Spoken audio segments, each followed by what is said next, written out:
Hi guys, welcome to our YouTube channel Bong views. আমি শিলাজিৎ। আমি সুদীপ্তা। আপনারা যারা এখনো পর্যন্ত আমাদের চ্যানেলটা সাবস্ক্রাইব করেনি তারা প্লিজ এক্ষুনি আমাদের চ্যানেলটা সাবস্ক্রাইব করে নেবেন আর নোটিফিকেশন বেল অন করে নেবেন পরবর্তী ভিডিওগুলোর জন্য নোটিফিকেশন পেতে। আর যারা আমাদের চ্যানেলটা সাবস্ক্রাইব করেছেন তাদেরকে অসংখ্য ধন্যবাদ। আর যারা ফেসবুক পেজে দেখছেন তারা অবশ্যই পেজটাকে ফলো করে যাবেন আর ভিডিওগুলো যদি ভালো লাগে থাকে অবশ্যই লাইক করে যাবেন। আজকে আমরা নিয়ে চলে এসেছি একটা ইসলামিক মেইনলি ভিডিও, যার টাইটেল হচ্ছে সত্য হলো আজহারিকে নিয়ে করা মৌলানা লুৎফর রহমানের ভবিষ্যৎবাণী, এবং চ্যানেল নেম হচ্ছে বিভি নিউজ 24। তো জানি না কি ভবিষ্যৎবাণী রয়েছে, বা এই মৌলানা লুৎফর রহমান এনাকেও আমরা খুব একটা চিনি না বা তার ভিডিও একদম প্রথম আনছি আমরা। তো যাই হোক, আগে দেখে নেবো ভিডিওটা। আর ভিডিওটা যদি কপিরাইট ক্লেমের জন্য ব্লক হচ্ছে তাহলে সম্পূর্ণ ভিডিওটা আপনারা আমাদের ফেসবুক বা ইনস্টাগ্রাম পেজে পেয়ে যাবেন। আর ফেসবুক বা ইনস্টাগ্রাম পেজের লিংক আপনারা আমাদের ডেসক্রিপশন বক্সে ফার্স্ট পিন কমেন্ট থেকে পেয়ে যাবেন। তাহলে চলুন সবাই মিলে ভিডিওটাকে শুরু করি। মিজান আবার আসবে, বিজয়ীর বেশে আসবে। এই দেশের তাওহীদি জনতা এমন ইতিহাস সৃষ্টি করে তাকে আলিঙ্গন করবে ইনশাআল্লাহ। সেই সমাবেশই দূরে নয়। বিজয়ীর বেশে দেশে ফিরবেন মিজানুর রহমান আজহারী, এমন কথাই বলেছিলেন প্রয়াত আলেমে দ্বীন মাওলানা লুৎফর মারা রহমান। গেছে। তার এই ভবিষ্যৎবাণীর 4 বছর পর ঠিকই বিজয়ের বেশে দেশে ফিরলেন ইসলামী বক্তা মিজানুর রহমান আজহারী। কিন্তু তার এই প্রত্যাবর্তন দেখে যেতে পারলেন না মাওলানা লুৎফর রহমান। 27 ডিসেম্বর শুক্রবার কক্সবাজারের পেকুয়া বৃহত্তর সাবেক গুলদি তাফসির ময়দানে অনুষ্ঠিত মাহফিলে রাত 10টার দিকে প্রধান মুফাসসির হিসেবে যোগ দেন আজহারী। এর আগে সর্বশেষ 2020 সালের জানুয়ারিতে হঠাৎ করেই সব মাহফিল স্থগিত করে দেশ ছাড়েন মিজানুর রহমান আজহারী। 2020 সালে যখন হঠাৎ করে মিজানুর রহমান আজহারী সব ধরনের মাহফিল স্থগিত করে দেশ ছাড়লেন, তখন ঠিক পরিষ্কার ছিল না কেন তিনি দেশ ছাড়ছেন। যদিও সে সময় তিনি বলেছিলেন গবেষণার কাজে মালয়েশিয়া ফিরে যাচ্ছেন, তবে দেশের বিভিন্ন গণমাধ্যমে উঠে আসে ভিন্ন কথা। বিভিন্ন সূত্র থেকে দাবি করা হয় 2020 সালের জানুয়ারি মাসে তার এক মাহফিলে 12 ভারতীয় নাগরিক ধর্মান্তরিত হয়, আর এ নিয়ে সে সময় ব্যাপক আলোচনা সৃষ্টি হয়, যার কারণে তৎকালীন আওয়ামী লীগ সরকার ও ভারত সরকারের অদৃশ্য চাপেই দেশ ছাড়তে বাধ্য হন মিজানুর রহমান আজহারী। আজহারীর ভক্তরা জানান তিনি অত্যন্ত সাহসী ও জ্ঞানী একজন বক্তা। মাহফিলে বক্তব্য দেওয়ার সময় তিনি কাউকে ভয় করতেন না, সবসময় সত্য ও ন্যায়ের কথাই বলতেন, যার কারণে শুধু আওয়ামী লীগ না, বিভিন্ন ভণ্ড পীরদের চক্ষুশূলে পরিণত হয়েছিলেন তিনি।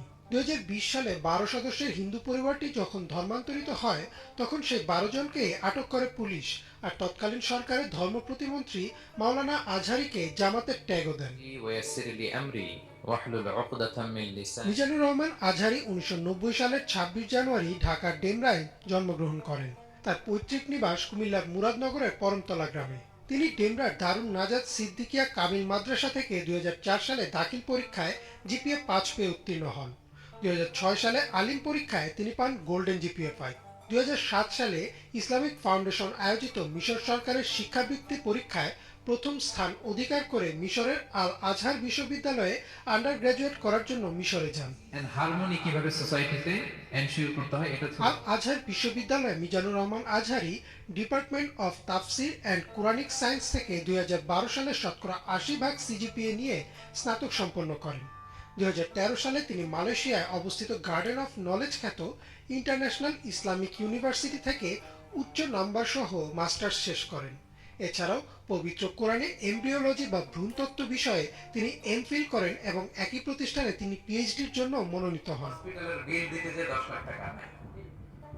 দেশে যখন তিনি বিভিন্ন মাহফিলে কথা বলতেন, তখন তার কথায় জ্ঞান বিজ্ঞান ও শিক্ষার ছাপ পাওয়া যায়, যার ফলে অল্প সময়েই তিনি বাংলাদেশের লাখো তরুণদের মনে জায়গা করে নেন একজন জ্ঞানী বক্তা হিসেবে। 2020 সালে যে কারণেই হোক, দেশ ছাড়ার 4 বছরের মাথায় দেশের রাজনৈতিক পালাবদলের পর আবারও বীরের বেশে দেশে ফিরেছেন মিজানুর রহমান আজহারী। তার এই প্রত্যাবর্তনে তাকে আনন্দের সাথেই স্বাগত জানায় দেশের মানুষ। ইমরান মাহমুদ, বাংলা ভিশন। এখানে প্রথমত ভিডিওটা ভীষণ সুন্দর ছিল, এবং এখানে যে ভবিষ্যৎবাণীর কথা বলা হয়েছিল, মৌলানা লুৎফর রহমান তিনি ভবিষ্যৎবাণী করেছিলেন যে একদম বিজেতার মতো হয়ে একদম সেই বেশে আজহারী স্যার ফিরবেন, এবং তিনি সত্যিই ফিরেছেন। কিন্তু ইনি হচ্ছেন প্রয়াত হয়ে গেছেন, যার জন্য তিনি হয়তো দেখাতে পারলেন না, কিন্তু তার ভবিষ্যৎবাণীটা কিন্তু একদম মানে 100% সঠিক হয়েছে। এবং তিনি 2020-তে যে দেশ ত্যাগ করেছিলেন আমরা জানি, এবং কারণটাও আমরা মানে কারণটা নিয়েও অনেক রকম কন্ট্রোভার্সি ছিল। তো এখানে যে 12 জন সদস্যভুক্ত পরিবারের ইসলামের মানে ইসলাম ধর্মান্তরিত হওয়ার কথা এখানে বলা হলো, তো এটা আমরা নতুন জানলাম। এছাড়া যে শিক্ষাগত যোগ্যতা, তিনি যেন শিক্ষিত মানুষ এবং তার মানে তিনি পিএইচডি করেছেন, তো এই সব কিছু আমরা জানতাম, তবে এতটা ডিটেলে আমরা জানতাম না। এখানে যেভাবে প্রতিটা টপিক বা সাবজেক্ট ওয়াইজ বলা হয়েছে সেটা আমরা জানতাম না। তো অবভিয়াসলি ভিডিওটা খুবই ইনফরমেটিভ ছিল। এবং ইনফরমেশনের সাথে সাথে হচ্ছে তিনি যে বিডের বিষয়ে আবার ফিরে এসেছেন, তো সেটা দেখেও ভালো লাগছে, কারণ তাকে নিয়ে আমরা প্রচুর ভিডিও করেছি এবং তার বক্তব্যগুলো শুনে আমরাও অনেক সময় আমাদের জীবনে ইমপ্লিমেন্ট করতে পেরেছি। এবং তিনি ধর্ম বর্ণ নির্বিশেষে আর কি ইসলামের মোড়কে যে সমস্ত বক্তৃতাগুলো দেন সেগুলো আর কি ভীষণই ভালো। তবে এখানে যে ধর্মান্তরের বিষয়টা চলে আসছে, তো সেইটা নিয়ে বলতে চাই, ধর্মান্তর বা এই ধর্ম জিনিসটা না যার যার নিজের ব্যাপার। মানে কেউ যদি চায় যে আমি এই ধর্ম থেকে অন্য ধর্মে যাব, সেটাও কিন্তু তার ব্যক্তিগত ব্যাপার। সেইটা নিয়ে কিন্তু মানে পারিপার্শ্বিক চাপ আই থিঙ্ক মনে হয় ঠিক নয়। মানে যে পুলিশ আটক করেছিল এটা যেন কেমন একটা লাগলো। মানে আমি যদি মনে করি কালকে যে আমি খ্রিস্টান বা ইসলাম ধর্ম গ্রহণ করবো, সেটা একান্তই আমার ব্যক্তিগত ব্যাপার। সেখানে আমি চাইবো না যে মানে কেউ আমাকে ওটা জোর করুক বা পুলিশ আটক করছে, এটা তো একদমই অন্যরকম হয়ে গেল। মানে পারিপার্শ্বিক চাপ বলতে সেটা হয়তো মা বাবা বা আশেপাশের মানুষ হতে পারে। এক্স্যাক্টলি, মানে আমার পরিবার সেটাকে আমাকে না মানতে পারে বা তাদের দিক থেকে কোনো রকম মন্তব্য আসতে পারে, বাট আমি কেন বাইরের লোকে শুনতে যাব? আর এটা মানে একটা অ্যাডাল্ট মানুষের ক্ষেত্রে সম্পূর্ণ নিজের ব্যক্তিগত ব্যাপার। সেখানে দাঁড়িয়ে সে কি মানবে বা কোন পথে সে যাবে সেটা কারোকে জোর করে চাপিয়ে দেওয়া যায় না। আমি যদি হিন্দু ধর্মে থেকেও যদি আমার সেই ধর্মের প্রতি বিশ্বাস না থাকে বা আস্থা না থাকে, আর আমার যদি সেখানে অন্য ধর্মের প্রতি আমার আকৃষ্ট বলুন বা আস্থা জন্মায়, তো সেটা মানে তার থেকে ভালো না আমি সেই ধর্মে গিয়ে সেই ধর্মটাকে বিশ্বাস করি। মানে আমি একটা ধর্মে থেকে আর একটা ধর্মকে বিশ্বাস করছি, তার থেকে তো ভালো সেই ধর্মে গিয়েই আমি সেই ধর্মটাকে মানি। তো এটা আমার মনে হয় যে তার উপরে বেকার আর কি চাপ দেওয়া হয়েছে কোথাও গিয়ে। কারণ কেউ যদি ধর্মান্তর হয় সেটা তার ব্যক্তিগত ইচ্ছে, এবং কে ধর্মান্তর করাচ্ছে সেটা পরোক্ষ বিষয়। তো এইভাবে তাকে দেশ ছেড়ে চলে যেতে হয়েছে, এই বিষয়টা খুব খারাপ লাগলো শুনে। একদমই তাই। এবং তবে তিনি যে ফিরেছেন সরকার বদলের পর এবং তিনি আবার এসে মেহফিল করছেন, এটা খুব ভালো বিষয়। এখানে একটা জিনিস বলে রাখি, আপনারা অনেকে রিকোয়েস্ট করেছিলেন যে তার মেহফিল তিনি যেটা করে সেটা নিয়ে আমরা ভিডিও আনি, তো আমরা অবশ্যই আনবো। পরবর্তীকালে আপনারা এখানে কমেন্ট করে জানাবেন যে আপনারা কারা কারা দেখতে চাইছেন, এবং পারে যদি কিছু টিপস আমাদের প্রোভাইড করেন লিঙ্কের মাধ্যমে, তো সেটা তো খুবই ভালো হয়। তাহলে আমরা ডেফিনেটলি তার এখন যা যা তিনি মেহফিল করছেন তার সেই সমস্ত বক্তব্য নিয়ে আমরা ভিডিও আনবো।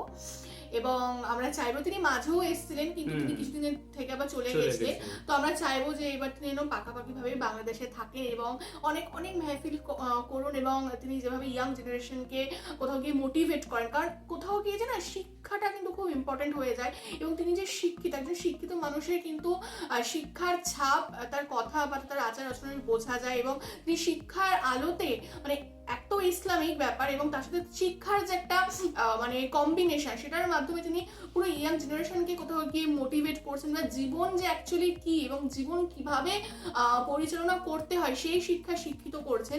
তো এটা কিন্তু অনেক ভালো বিষয়, এবং তাকে প্রত্যেকটা মানুষ রেসপেক্ট করে, এটা কিন্তু আরো ভালো বিষয়। এবং ধর্ম সবসময় কিন্তু ধর্ম মানে হচ্ছে কোথাও গিয়ে মানুষকে শৃঙ্খলাবদ্ধ হতে শেখায়, এবং যখনই আমরা আমাদের লাইফ নিয়ে আমাদের লাইফস্টাইলে একটা ডিসিপ্লিন চলে আসে এবং আমরা সবসময় সঠিক কাজ করি, সৎ কাজ করি, অটোমেটিক্যালি সেই জিনিসটা কিন্তু একটা ভালোর দিকেই যায়। তো ধর্ম কিন্তু কখনো বিপথে চালিত করতে পারে না, সেটা যে কোনো ধর্মই হোক না কেন। এবং তিনি কিন্তু সেটাও কিন্তু বারবার ভালোভাবে বুঝিয়েছেন, এবং তার সাথে তিনি যে এক্সাম্পলগুলো ইউজ করে থাকেন বা তার বক্তব্য আমরা যখন দেখে থাকি, তো সেগুলো কিন্তু ভীষণই একটা প্র্যাকটিক্যাল এবং বাস্তব লাইফের সাথে ভীষণই রিলেটেবল। তো যার জন্য কিন্তু তিনি অ্যাকচুয়ালি আমার মনে হয় ইয়াং জেনারেশনের মধ্যে এতটা বেশি পপুলার, প্লাস তিনি নিজেও ইয়াং, তো তার জন্য তিনি নিজেও কোথাও গিয়ে রিলেট করেন বাকিদের সাথে, করতে পারে। এক্স্যাক্টলি, একদমই তাই। তো যাই হোক, আপনারা জানাবেন আপনাদের কি মতামত এই বিষয়ে, আপনাদের এবং আপনারা কারা কারা এই তার রিসেন্ট মেহফিলে গেছেন বা কোনো প্ল্যান আছে যে পরে যাবেন, বা আপনারা মানে আজহারি স্যারকে নিয়ে কি ভাবেন, বা আপনাদের কাদের কাদের ইচ্ছা আছে তার মেহফিল দেখার। এবং অবভিয়াসলি তারা তো মানে লিঙ্ক বা এত পাঠাচ্ছেনই। বা মানে এরকমও হয় যে মানে একটা শ্রেণীর আর কি যুবক, তারা এখন বড় হয়েছে, 4 বছর বাদে তিনি দেশে ফিরেছেন, হ্যাঁ। তো কাদের ফার্স্ট ভিজিট তার মেহফিলে, তো সেটাও আপনারা কমেন্ট বক্সে জানাবেন। একদমই তাই। এবং আমাদের ভিডিওটি ভালো লাগে থাকে অবশ্যই লাইক করবেন, কমেন্ট করবেন, চ্যানেলটাও সাবস্ক্রাইব করে যাবেন। সাবস্ক্রাইব বাটনের পাশে জয়েন বাটন পেয়ে যাবেন, সেখানে কিছু ফেসিলিটিস দেওয়া থাকে, চাইলে আপনারা চেক করতে পারেন। আর আমাদের যে ফেসবুক আর ইনস্টাগ্রাম পেজ রয়েছে সেখানে আপনারা ফলো করতে ভুলবেন না, লিঙ্ক ডেসক্রিপশন বক্সে পেয়ে যাবেন।